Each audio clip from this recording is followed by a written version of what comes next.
देखो सुनो, जैसे है कि रसायन शास्त्र का ही पहला चैप्टर है, जो हम लोग बोलते हैं हमारे परिवेश के पदार्थ, समझा।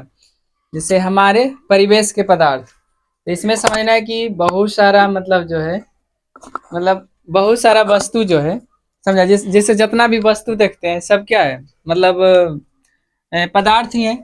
जैसे दुनिया में जितना भी चीज है सब क्या है, पदार्थ है कि नहीं। और जैसे मान लो कि किताब है, तो किताब क्या है, पदार्थ है, पदार्थ है कि नहीं। तो उसी के बारे में समझना है। जैसे कह रहा है कि आयतन, आयतन जैसे कहीं पर अगर कोई व्यक्ति बैठल है तो जितना वो अपना बैठने का जगह मतलब रहता है, तो वही तुम्हारा क्या है, आयतन। या कोई वस्तु जहां पर रखा हुआ है, जितना वो स्थान घेरता है, इसका मतलब वो क्या है, आयतन है, समझा। कोई भी वस्तु हो, जैसे जितना पर तुम लोग सोता है उतना पर की है, जितना जगह तुम्हारा बर्बाद होता है, इसका मतलब वो की है, आयतन।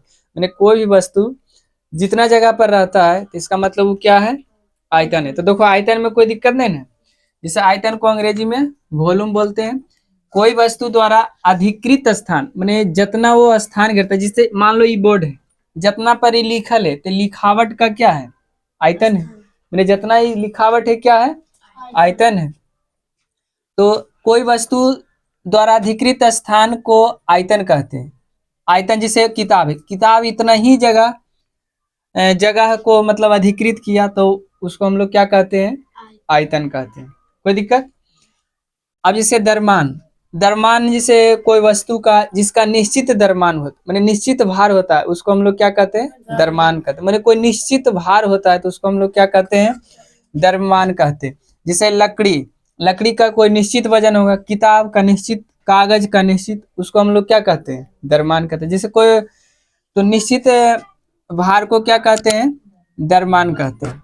अब जैसे आगे जैसे समझना है कि किसी वस्तु को, अब जैसे पढ़ने आती है या आता है, लड़का हो या लड़की, पढ़ने आती है या आता है, बोलो जो किताब लाता है तो क्या उसमें भार नहीं लगता है, भार लेके आता है। अगर तुम्हारे शरीर में या तुम्हारे हाथ में अगर अवरोध ना उत्पन्न होगा तो किताब आ पाएगा यहाँ से। अगर सीधा रखेंगे या सीधा रखे तो बोलो किताब आएगा, नहीं ना आ पाएगा। इसका मतलब है कि हाथ मेरा जो है अवरोध उत्पन्न करता है, तब ने किताब को सही ढंग से घर से लेके चलाते। अगर हम चलते हैं, अगर हमारा पैर में अवरोध अगर उत्पन्न ना होगा तो हम लोग सही ढंग से चल पाएंगे, नहीं चल पाएंगे। इसका मतलब है कि कोई वस्तु को एक स्थान से दूसरे स्थान तक जाने के लिए किसका प्रयोग करते हैं, बल का प्रयोग करते हैं। किसका प्रयोग करते हैं, बल का प्रयोग करते हैं। अब इसे और उदाहरण ले सकता है। जैसे अगर हम पढ़ते हैं, अगर हम निश्चित है कि अगर बढ़िया से पढ़ेंगे तो बढ़िया नंबर लाएंगे, अगर बढ़िया से नहीं पढ़ेंगे तो बढ़िया नंबर नहीं आएगा, समझा। जैसे कोई भी काम अगर अच्छा करेगा तो अच्छा ही होगा, अगर खराब करेगा तो खराब ही होगा। तो उसी तरह है, अगर हम बोल रहे हैं तो बोलने में क्या बल नहीं लगता है। जितना हमको लगता है बोलने में बल एनर्जी लॉस होता है, उतना कोई चीज़ में नहीं एनर्जी लॉस होता है।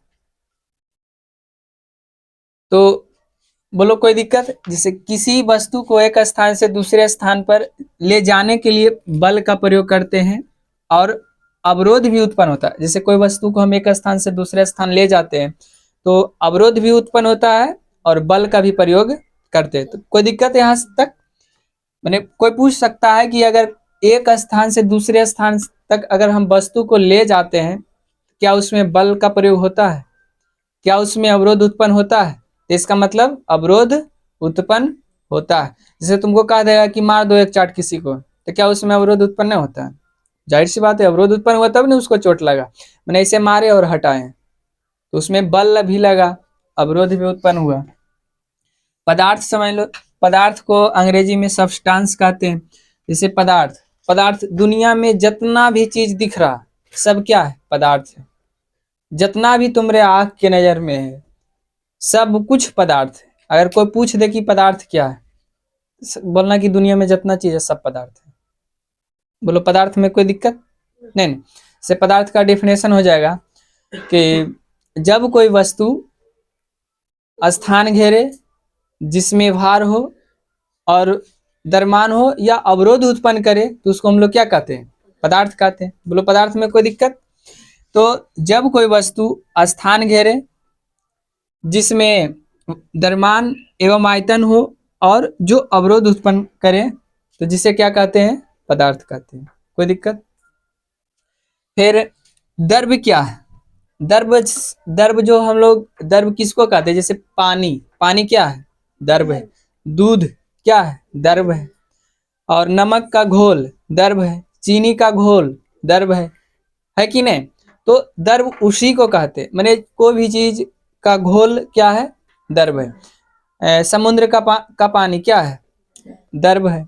इसका मतलब है द्रव्य का डिफिनेशन हो जाएगा कि जिस पदार्थ को किसी भी भौतिक प्रक्रिया की सहायता से पदार्थ को अन्य प्रकारों में विभक्त नहीं कर सकते। जैसे कोई भी पदार्थ को अगर कोई भौतिक प्रक्रिया के द्वारा अगर हम उसको अलग नहीं कर सकते हैं, इसका मतलब वो क्या है? द्रव्य। बोलो पानी के दो पार्ट में बांट सकता है? लकड़ी को दो टुकड़ा कर सकते, बोलो एक कलम है, इसको दो टुकड़ा कर सकते, लेकिन पानी को दो टुकड़ा कर सकता है? नहीं कर सकता। इसका मतलब वो क्या है? द्रव्य। समुद्र का पानी क्या उसको दो टुकड़ा कर सकता है? जैसे मान लो घी को दो टुकड़ा कर सकता, बाय चांस बांट सकता है, डिवाइड कर सकता है, मैंने आधा कर देगा इधर, आधा इधर कर देगा, बराबर बराबर कर सकता है, लेकिन उसको लकड़ी के जैसा बांट नहीं सकता है। बोलो आदमी को काट सकता है तो मुंडी अलग हो सकता है, लेकिन उसको जल के तरह ही कर सकता है? नहीं कर सकता।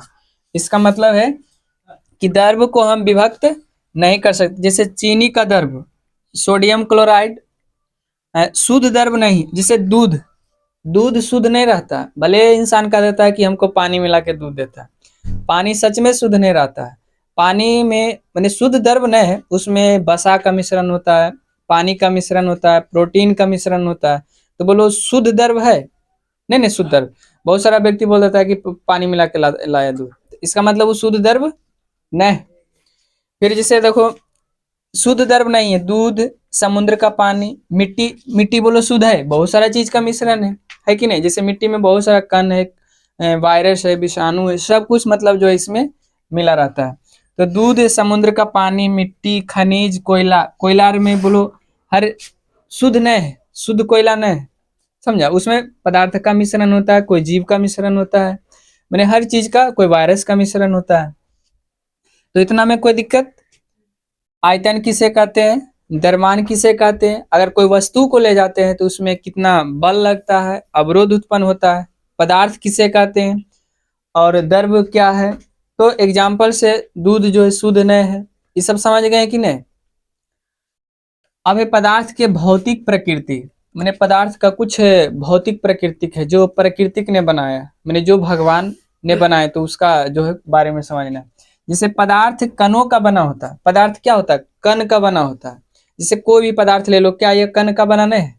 कण का बना हुआ है, भले अनवरत कण है, पता नहीं चलता है कि कण का बना हुआ है, अनवरत कण है, उसको हम गिन नहीं सकते। तो पदार्थ कणों का बना है। जैसे लकड़ी का एक टुकड़ा में कण नहीं होता, लेकिन अनवरत कण होता है, मैंने सिलसिलेवार होता है, समझा? रफर रहता है, मैंने टहनी में। जैसे ये कलम है, इसमें पता चल रहा है कि कण है? नहीं, लेकिन ये कण का बना है, मैं अनवरत कण है, इसको हम लोग सही ढंग से देख नहीं पाते हैं।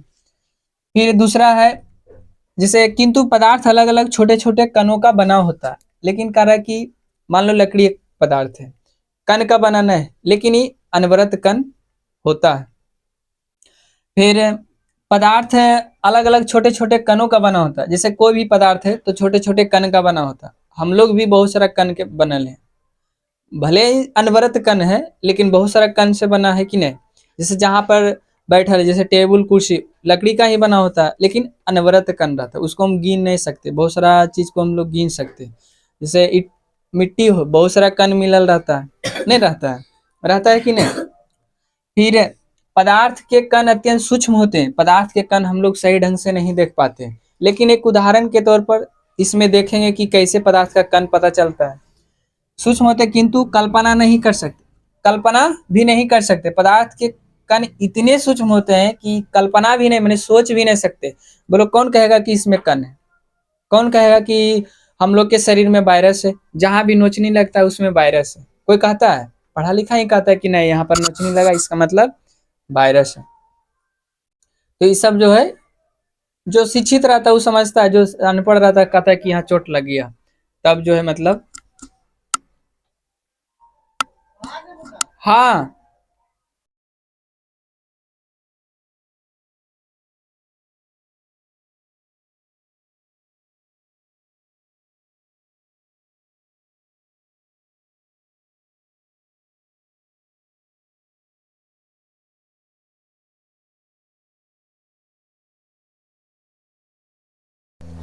देखो, तो अब जैसे मान लो कि कोई कण है तो उसको हम लोग कल्पना नहीं कर सकते हैं।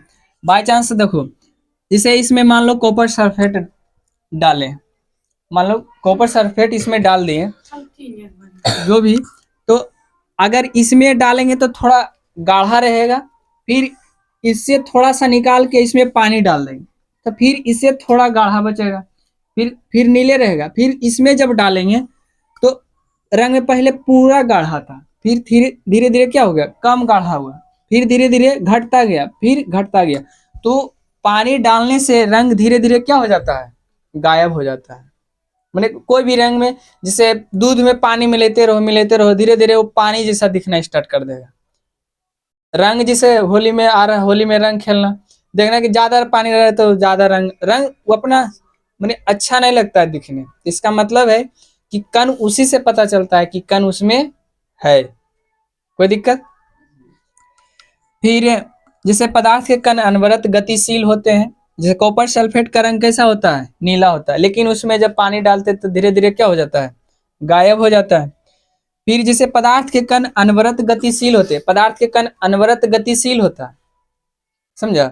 ऐसा होता है कि जैसे कोई कमरा में अगरबत्ती जला दो, कोई कमरा में अगरबत्ती जला दो, तो जलाते हो तो 22 से मिलकर फैल जाता है। मैंने अगर अगर अगरबत्ती जला देगा तो देखता, अगर जो अगरबत्ती अगर धैल रहता है तो इसका मतलब है कि तो अगर अगरबत्ती है तो इसका मतलब है कि पहले सुगंध नहीं देगा। बढ़िया टॉपिक है, देखो इधर ध्यान से। जैसे अगर अगरबत्ती है उसको जलाएंगे जा तक वो सुगंध नहीं देगा, लेकिन जब जला देंगे तो सुगंध जो पूरे कैमरा में पूरे फैल जाता है, समझा?